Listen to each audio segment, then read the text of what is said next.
Hello guys, welcome to my channel Crypto Junkies. और आज की वीडियो बहुत इन्फॉर्मेटिव होने वाली है। एंड तक देखना, आई एम श्योर आपको इसमें बहुत ज़्यादा इन्फॉर्मेशन मिलेगी, राइट। सो आज मैं डिस्कस करने वाला हूँ difference between a centralised exchange and a P to P escrow exchange, right. So इसके बारे में आपको थोड़ा सा बता देता हूँ। सेंट्रलाइज्ड एक्सचेंजेस वो होते हैं जो कंट्री स्पेसिफिक होते हैं, राइट। कंट्री स्पेसिफिक होते हैं ये। सपोज कि इंडिया है तो इंडिया में जैसे आप आईएनआर से क्रिप्टो करेंसी खरीदते हैं या बेचते हैं तो यहाँ पे अपने एक्सचेंजेस हैं। इसी तरह यूएस में अपना एक्सचेंज है या यूके में है। ये कंट्री स्पेसिफिक होते हैं, whereas in P to P जो एक्सचेंजेस होते हैं वो वर्ल्ड वाइड काम करते हैं, राइट। ये एक मेजर डिफरेंस है इनमें। एग्जाम्पल बता देता हूँ कि जैसे आपने देखा है वजीर एक्स, ये है, ये सेंट्रलाइज्ड एक्सचेंज है। कॉइन डीसी एक सेंट्रलाइज्ड एक्सचेंज है। लोकल बिटकॉइंस और कॉइन बाजार, ये दोनों we can call it decentralized, but ये एक P to P escrow exchange भी है साथ में।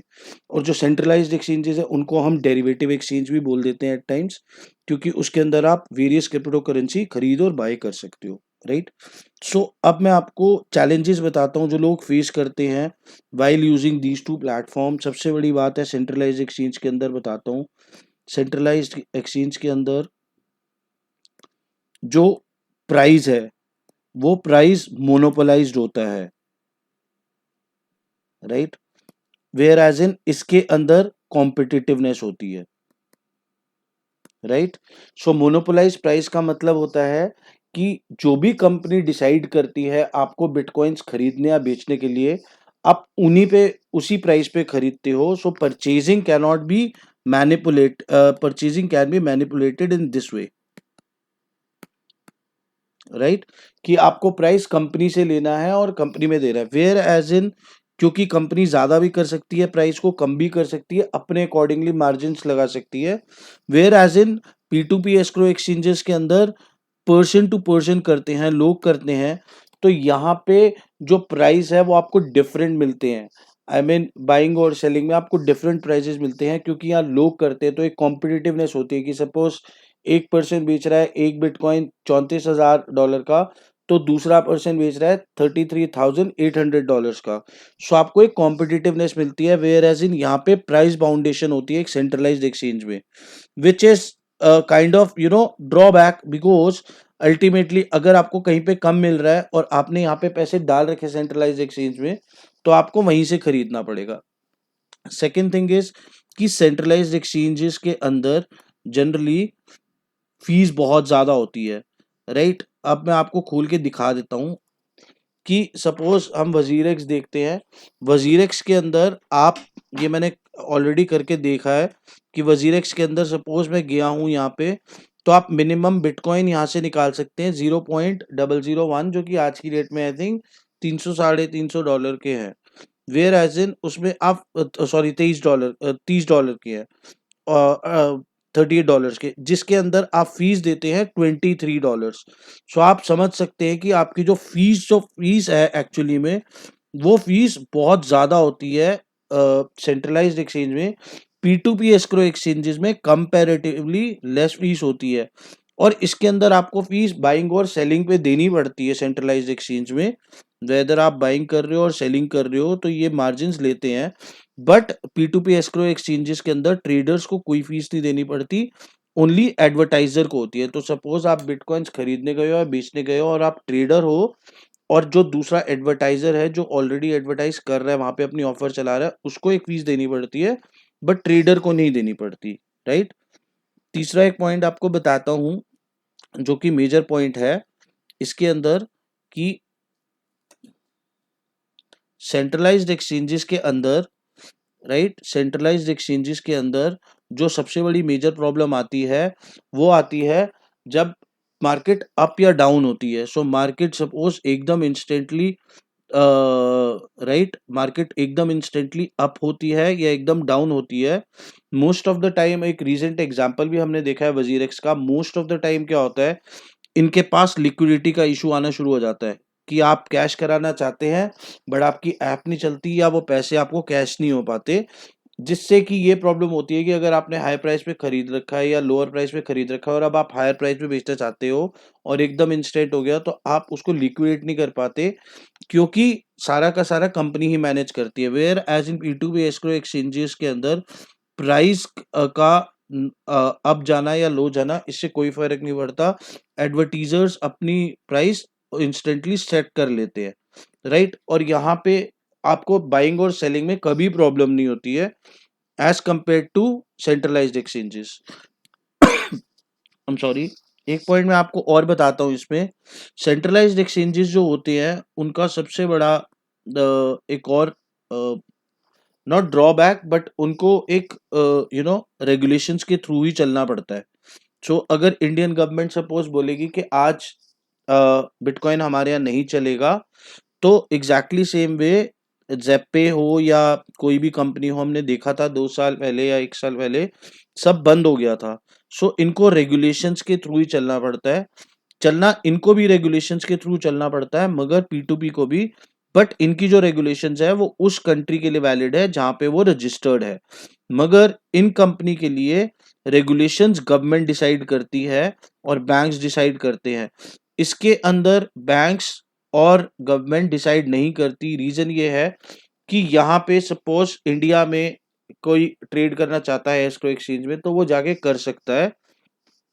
बट सेंट्रलाइज्ड एक्सचेंजेस में क्योंकि कंपनी डायरेक्टली डील करती है, तो उनकी गवर्नमेंट नॉर्म्स को कंपनी को फॉलो करना पड़ता है, not as an individual, right. एक फोर्थ थिंग बताता हूँ, सपोर्ट, राइट। P2P एस्क्रो के सेंट्रलाइज्ड एक्सचेंजेस के अंदर जो मेजर लोगों को प्रॉब्लम आती है विच इज कस्टमर सपोर्ट, जो कि बहुत लोगों को प्रॉब्लम आती है। And it's not me who is saying, ये आप यूज करते हैं, आपको शायद आइडिया भी लग चुका होगा कि आपको कितना सपोर्ट कितनी जल्दी मिल पाता है। तो सपोर्ट की एक बहुत बड़ी प्रॉब्लम है which is P2P escrow exchanges के अंदर ऐसा नहीं होता, क्योंकि अगर 99% ट्रेड सक्सेसफुल होती है और 1 या 2% ट्रेड में डिस्प्यूट होता भी है, तो इसके अंदर आप इजीली मैनेज कर सकती है कंपनी। उसको इतनी इन्वेंट्री नहीं रख पाती कंपनी या नहीं रखती कि लोगों को एक्चुअली केटर कर पाए, क्योंकि इसमें मास ट्रेडिंग होती है, राइट। एक और जो आपको पॉइंट मैं बताता हूं कि इसके अंदर सेंट्रलाइज्ड एक्सचेंजेस के अंदर और P2P एस्क्रो एक्सचेंजेस के अंदर एक पॉइंट जो और है कि सेंट्रलाइज्ड एक्सचेंजेस के अंदर 2 या 3 तरीके की पेमेंट मेथड्स होते हैं जिससे आप बिटकॉइंस या क्रिप्टो करेंसी लेते हैं। सपोज IMPS से करोगे या गूगल पे से करोगे या UPI से करोगे या पेटीएम से करोगे। सो जनरली 1 या 2 पेमेंट मेथड्स होती है जो आपको कंपनी बोलती है कि हाँ we can go ahead and do that. But P2P escrow exchanges के अंदर जनरली देखा है 200 से 300 पेमेंट मेथड्स होते हैं और ज़्यादा भी हो सकते हैं, जिसके अंदर UPI, पेटीएम, सारी की सारी गूगल पे, IMPS और मोबीक्विक या mobile money, anything and everything you can buy and sell through various payment methods. आपको कंपनी पे रिलाई नहीं करना पड़ता। ओके। एक पॉइंट और है जो कि एक बहुत ही मेजर पॉइंट है कि आपके फंड्स की सेफ्टी। तो मैं आपको थोड़ा सा बता देता हूं कि अर्लियर एक हिस्ट्री है और एक प्रेजेंट है। आप कभी भी चेक करना कि जनरली सेंट्रलाइज्ड एक्सचेंजेस के अंदर एक बहुत बड़ी प्रॉब्लम आती थी, अभी तो नहीं है इतनी खैर, बट है कि उनमें हैकिंग या एंटी मनी लॉन्ड्रिंग हम हर दूसरे दिन सुन रहे होते हैं। Whereas in P2P escrow exchanges के अंदर चाहे लोकल बिटकॉइन हो, कॉइन बाजार हो या पैक्सफुल हो या लोकल क्रिप्टोज हो, कोई भी हो, ऐसी प्रॉब्लम्स नहीं आती, बिकॉज यहाँ पे जो फंड्स हैं वो आपके खुद मैनेज करते हो। बट यहाँ पे जो फंड्स हैं आपके, वो एक कंपनी मैनेज करती है। एंड सेकंड थिंग, ये हैकिंग की प्रॉब्लम जितनी भी आप सुनोगे तो बिटफिनिक्स हो गया, राइट। और ये जो एक्सचेंजेस हैं BTC-E हो गया, ये सारे एक्सचेंजेस में हैकिंग हुई, या बिनांस में भी थोड़ी सी हुई थी पहले, तो ये हैकिंग जो हुई वो हैकिंग इस वजह से हुई कि यू नो सारा कंपनी मैनेज करती है, बट यहाँ पे ऐसा कोई सिस्टम होता ही नहीं है, because you manage your funds on your own. Company सिर्फ P2P escrow exchanges are facilitators, right. तो ये मेजर मेजर पॉइंट्स हैं जो आपको हमेशा ध्यान रखने चाहिए वाइल ट्रेडिंग। मेरा मानना ये है, मैं एक सजेस्ट कर सकता हूँ आपको कि जब आप बीटीसी या कोई क्रिप्टो करेंसी, सपोज बीटीसी ही है, अगर आप खरीदे तो आप जाके एस्क्रो एक्सचेंज पे जाके उसको बाय कर लें, फिर ट्रांसफर कर दे किसी भी डेरिवेटिव एक्सचेंज पे। इससे आप काफी पैसे बचा सकते हैं, क्योंकि अगर आप यहाँ से खरीदते हैं तो इनकी सपोज फीस ही बहुत कम है, 0.0001 है, और जो दूसरे एक्सचेंजेस है उनकी 0.0006 है, जो जो सेंट्रलाइज्ड एक्सचेंजेस होते हैं, या 0.0005 है। तो बेटर ये है कि आप यहाँ से P2P एस्क्रो एक्सचेंजेस से अपना बीटीसी खरीदे। अगर आपने उसको कन्वर्ट करना है तो करो, बट सजेशन मेरी यही है कि आप P2P एस्क्रो एक्सचेंजेस को यूज करो, for buying and selling of BTC या अदर क्रिप्टो करेंसीज भी होती हैं, जैसे हम देखते हैं पैक्सुल में या कॉइन बाजार पे या एलबीसी में, कि वहां पे भी होती है।